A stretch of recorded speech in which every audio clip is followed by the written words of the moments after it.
Está en línea Yago Franco.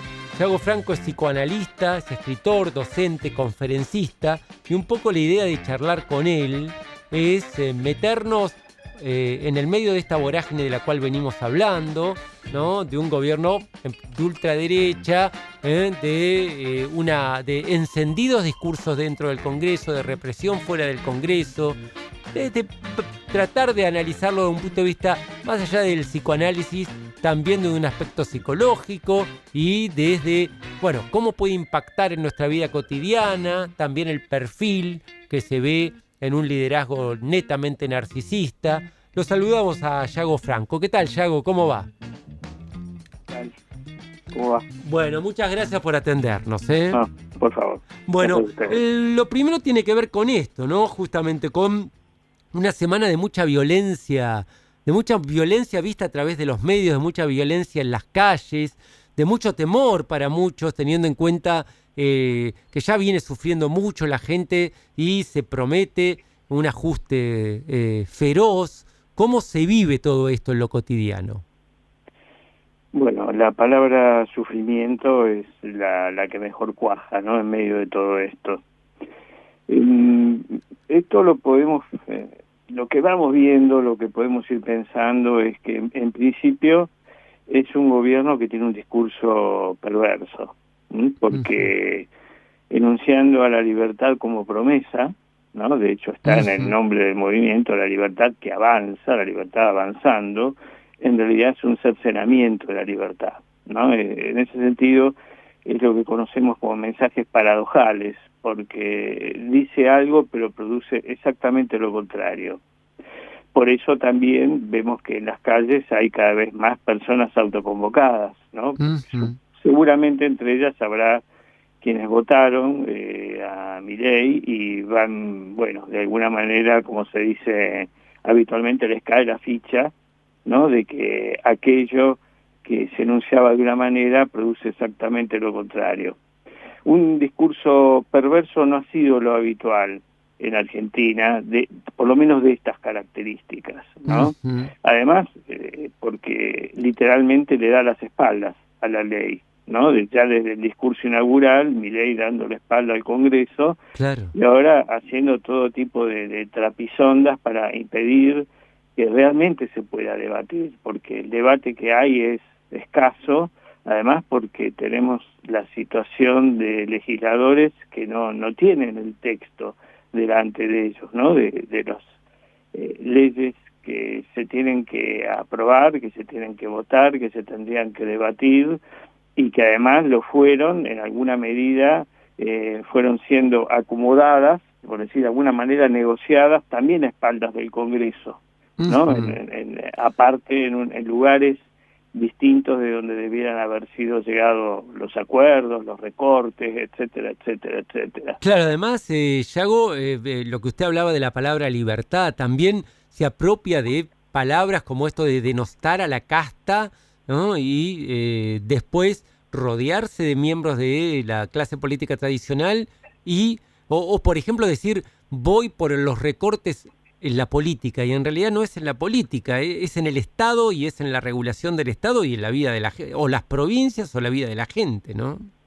Sí, bueno, en la vida cotidiana ya ese recorte está visto, por esto circula la cuestión que parece que la casta éramos todos los demás. Sí, claro. No, la casta era el pueblo, ¿no? Porque el recorte se produce sobre el pueblo, digamos.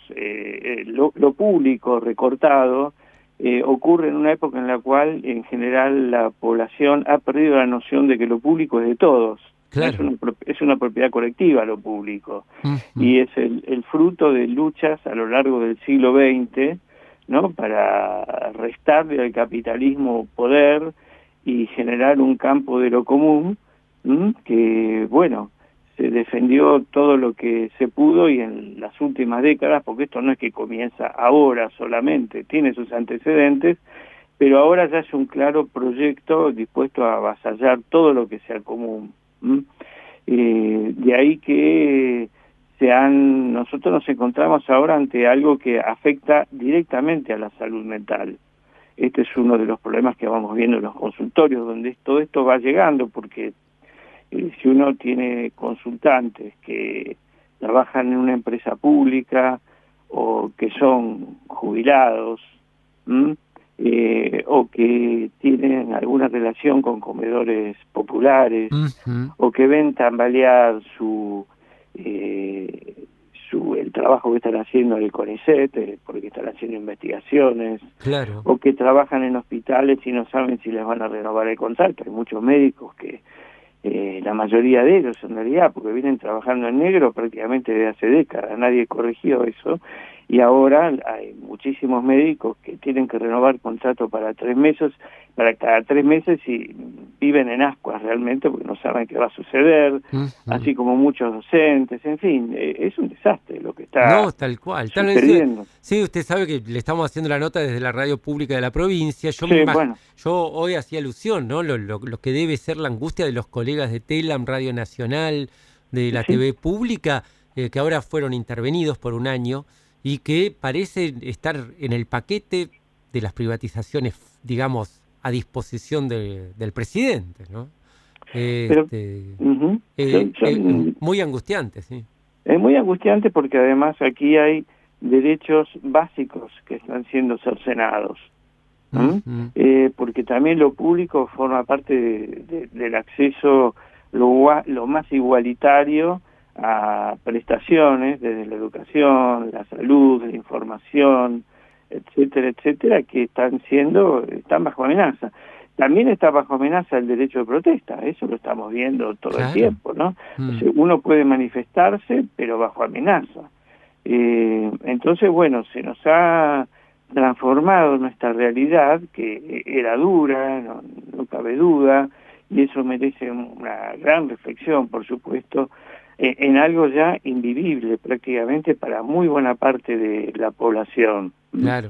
Esto, los que trabajamos en el campo de la salud mental, hace que estemos bastante preocupados por, bueno, los alcances que esto va a tener. Ya hemos visto, si bien era de signo distinto, pero la crisis del 2001, la enorme cantidad de casos de enfermedades psicosomáticas que se produjeron y de muerte que se produjeron, porque esto impacta en el psiquismo no lo puede procesar, porque es una situación altamente traumática y termina de algún modo descargando en el cuerpo y generando todo tipo de patologías. Es de esperar, lamentablemente, que vayamos viendo en muy poco plazo, muy poco tiempo, un incremento, y esto los médicos seguramente van a dar cuenta de ello, de patologías que han sido desencadenadas por este estado de cosas. Y por si fuera poco, vivimos en una sociedad violenta, y cuanto más pobreza, más marginación, más violencia devuelve, ¿no es cierto? Bueno, por supuesto, porque la pobreza y la marginación, además, a ver, convengamos, una cosa es la pobreza que genera el sistema capitalista, desde ya estamos hablando, que se mantuvo durante muchas décadas dentro de cierto nivel, digamos, como un nivel que yo recuerdo, allá por los años 70, antes de la dictadura, teníamos un 4% de pobreza. ¿Sí? Ahora estamos en un 50% prácticamente. Claro. O sea, tenemos que ver que ya esto forma parte de algo premeditado. No es algo accidental, como, bueno, esos daños colaterales, entre comillas, que produce un sistema. Además pasa en toda la región, lo que implica también justamente un poco lo que está diciendo usted, ¿no? Que pasa en Brasil, pasa en Perú, pasa en buena parte de América Latina, ¿no? Bueno, sabemos que el neoliberalismo de algún modo produce esto, digamos, de un modo ya que está dentro de su programa. Claro. ¿Sí? Necesita mucha mano de obra desocupada, no para emplearla, sino porque ya no les interesa.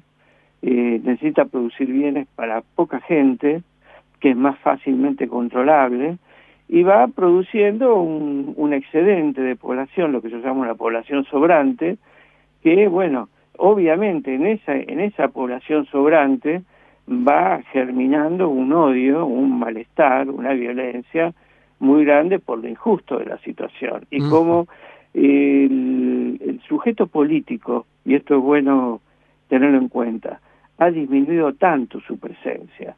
la reflexión política. Perdió mucha presencia en toda Latinoamérica. Claro. Esto hace que la violencia no se transforme en un cuestionamiento político, en un cuestionamiento de la sociedad, como lo era la década del 60, del 70, parte de los 80, sino que realmente produce reacciones violentas, delincuenciales, o son cooptadas mucha parte de la población por el narcotráfico, que va haciendo estragos, ¿no? Nos encontramos ante un panorama en ese sentido muy negro, muy complejo, del cual es muy difícil saber cómo se va a salir. Yo siempre digo, no soy el único, que hay que recuperar el pensamiento crítico. Claro. Que venimos de décadas donde el pensamiento crítico se ha perdido, por eso hablaba de la caída del sujeto político, del sujeto que reflexiona, que cuestiona, que se organiza, que arma organizaciones, que arma movimientos, para caer en un sujeto muy centrado en sí mismo, más ocupado de sobrevivir que de generar cuestiones comunes a su alrededor. Está como un sujeto arrinconado, muy metido hacia adentro, tanto sobre todo en las clases medias, que se ha despolitizado enormemente, y en las clases más bajas, que son, insisto, en nuestro caso el 50% de la población. Es una monstruosidad eso, y el estrago a nivel psíquico que eso produce. Seguro. Por eso tenemos un nivel de consulta en este momento. Hace tiempo que lo venimos teniendo, pero ahora está como explotada la consulta, tanto en los hospitales, en las obras sociales, como para los pocos que pueden pagar en los tratamientos privados, ¿no? No quería dejar sin consultarle sobre lo que es el perfil de Milei, ¿no? Exacerbado, ya lo veníamos hablando cuando era candidato, ¿no? Pero esto de decir soy el primer presidente liberal libertario del mundo, de situarse como un león frente a las multitudes, de situarse desde un lugar de mucha agresión, inclusive con la llamada oposición amigable, dialoguista, aún así la sigue maltratando a través de las redes sociales. ¿Qué análisis podemos hacer y qué futuro puede haber con un discurso que además tan violento que llega desde lo más alto de la magistratura, ¿no? Sí, a mí, por supuesto que me llama la atención la violencia, como a todos, pero más me llama la atención la cantidad de votos que obtuvo, claro, sin esconder este nivel de violencia. Entonces, tenemos que ser honestos intelectualmente y pensar que algo está representando del colectivo. Ese discurso violento es como el discurso del que se rebela, pero, por supuesto, pronunciando, como decía al principio, un discurso perverso. Promete algo, bueno, él se enarbola como el león, pero es el león que se va a comer a la multitud, ¿no? No es otro tipo no es el león que va contra el poder. Que además el poder, él habla de la casta, pero en realidad la casta es la casta económica, eso lo sabemos muy bien, ¿sí? Y que muchos que están en el Congreso son empleados de esa casta económica. Podríamos decir que los ensobrados son muchos los que están en el Congreso, claro, para utilizar una terminología que utiliza él. Así que sí, no cabe duda que muy a grandes rasgos se lo puede describir como un personaje violento, con ciertos rasgos paranoides, con rasgos perversos, pero eso no es lo más importante. Claro. Porque, digamos, si así fuera realmente y la gente comprendiera que es así, no hubiera obtenido ningún voto, hubiera tenido muy pocos votos. Ahora, algo...